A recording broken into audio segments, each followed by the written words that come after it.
Baldur was one of the most beloved of all the gods.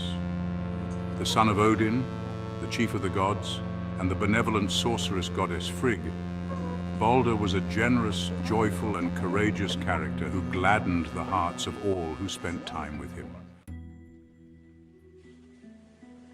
When therefore he began to have ominous dreams of some grave misfortune befalling him, the fearful gods appointed Odin to discover their meaning. Baldur's father wasted no time in mounting his steed, Sleipnir, and riding to the underworld to consult a dead seeress whom he knew to be especially wise in such matters. When, in one of his countless disguises, he reached the cold and misty underworld, he found the halls arrayed in splendor, as if some magnificent feast were about to occur. Odin woke the seeress and questioned her concerning this festivity, and she responded that the guest of honor was to be none other than Baldur. She merrily recounted how the god would meet his doom, stopping only when she realized, from the desperate nature of Odin's entreaties, who this disguised wanderer truly was. And indeed, all that she prophesied would come to pass. Odin returned in sorrow to Asgard, the god's celestial stronghold, and told his companions what he had been told. Frigg, yearning for any chance of saving her treasured son, however remote, went to every entity in the cosmos, living or non-living, and obtained oaths to not harm Baldur. After these oaths were secured, the gods made a sport out of the situation. They threw sticks, rocks, and anything else on hand at Baldur, and everyone laughed as these things bounced off and left the shining god unharmed. The wily and disloyal Loki sensed an opportunity for mischief. In disguise, he went to Frigg and asked her, did all things swear oaths to spare Baldur from harm? Oh yes, the goddess replied, everything except the mistletoe. But the mistletoe is so small and innocent a thing that I felt it superfluous to ask it for an oath. What harm could it do to my son? Immediately upon hearing this, Loki departed, located the mistletoe, carved a spear out of it, and brought it to where the gods were playing their new favorite game.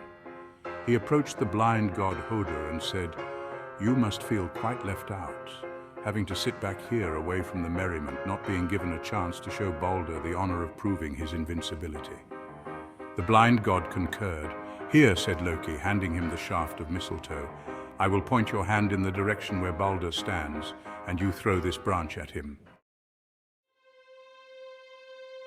So Hod threw the mistletoe, it pierced the god straight through, and he fell down dead on the spot. The gods found themselves unable to speak as they trembled with anguish and fear. They knew that this event was the first presage of Ragnarok, the downfall and death, not just of themselves, but of the very cosmos they maintained. At last, Frigg composed herself enough to ask if there were any among them who were brave, loyal, and compassionate enough to journey to the land of the dead and offer Hel, the death goddess, a ransom for Baldur's release. Hermod, an obscure son of Odin, offered to undertake this mission. Odin instructed Sleipnir to bear Hermod to the underworld, and off he went. The gods arranged a lavish funeral for their fallen friend.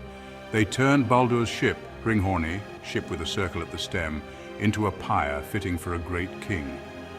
When the time came to launch the ship out to sea, however, the gods found the ship stuck in the sand and themselves unable to force it to budge. After many failed attempts, they summoned the brawniest being in the cosmos, a certain giantess named Hyrrokin, withered by fire.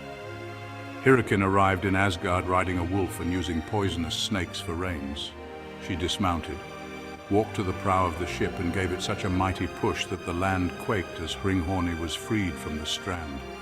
As Baldur's body was carried onto the ship, his wife Nanna was overcome with such great grief that she died there on the spot and was placed on the pyre alongside her husband.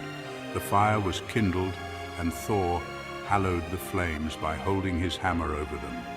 Odin laid upon the pyre his ring Draupnir, and Baldur's horse was led into the flames. All kinds of beings from throughout the 9 worlds attended this ceremony: gods, giants, elves, dwarves, valkyries, and others. Together they stood and mourned as they watched the burning ship disappear over the ocean. Meanwhile, Hermod rode 9 nights through ever darker and deeper valleys on his quest to rescue the part of Baldur that had been sent to Hel. When he came to the river Jol, the giantess Modgud, who guards the bridge, asked him his name and his purpose, adding that it was strange that his footfalls were as thundering as those of an entire army, especially since his face still had the color of the living. He answered to her satisfaction, and she allowed him to cross over into Hel's realm. Sleipnir leapt over the wall around that doleful land. Upon entering and dismounting, Hermod spotted Hel's throne and Baldur, pale and downcast, sitting in the seat of honor next to her. Hermod spent the night there, and when morning came, he pleaded with Hel to release his brother, telling her of the great sorrow that all living things, and especially the gods, felt for his absence. Hel responded, "If this is so, then let everything in the cosmos weep for him, and I will send him back to you. But if any refuse, he will remain in my presence." And indeed, everything did weep for Baldur, everything, that is, save for one giantess, Tok, who was none other than Loki in another disguise. Tok coldly told the messengers, "Let Hel hold what she has." And so Baldur was condemned to remain in Hel's darkness, dampness, and cold. Never again would he grace the lands of the living with his gladdening light and exuberance. Looking for more great information on Norse mythology and religion? While this site provides the ultimate online introduction to the topic, my book, The Viking Spirit, provides the ultimate introduction to Norse mythology and religion, period. I've also written a popular list of the 10 best Norse mythology books, which you'll probably find helpful in your pursuit.